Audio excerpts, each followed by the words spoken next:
happening tonight. President Trump is expected to speak in front of Congress. We expect the president to focus on Ukraine and government cost-cutting efforts, and you can watch that speech right here on Fox 5. There will likely also be new reaction to newly imposed tariffs that will affect everyone. Yeah, overnight President Trump's long-threatened tariffs against Canada and Mexico went into effect. Imports from Canada and Mexico are now to be taxed at 25%. The 10% tariff placed on Chinese imports last month was doubled to 20%. China fired back with tariffs of up to 15% on a wide range of U.S. farm exports.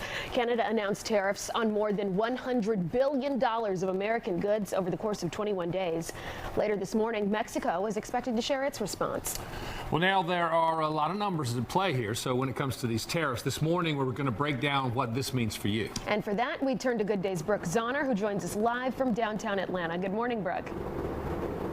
Good morning, and that move has sparked criticism from some people who are concerned about the possibility of higher inflation and a possible trade war.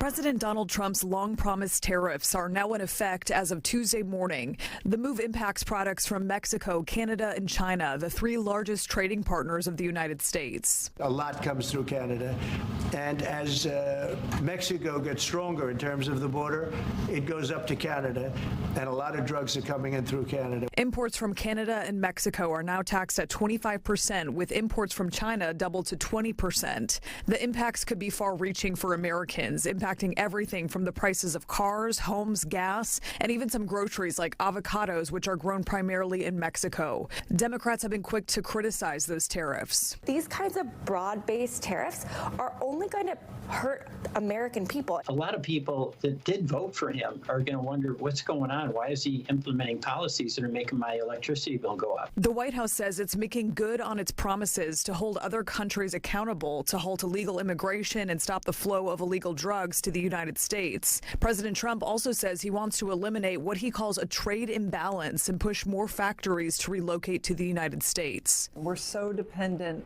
on China and other places for our manufacturing. We need to bring manufacturing back to our communities here in Georgia. The White House says that additional tariffs are also set to go into effect on April 2nd, and that's in order to equalize the tariffs that other countries will place on American goods. So, of course, we'll be tracking the impacts of this in the coming weeks as well. But for now, that is the latest here live in downtown Atlanta. I'm Brooke Zahner for Good Day Atlanta. All right, thanks for breaking it down for us, Brooke.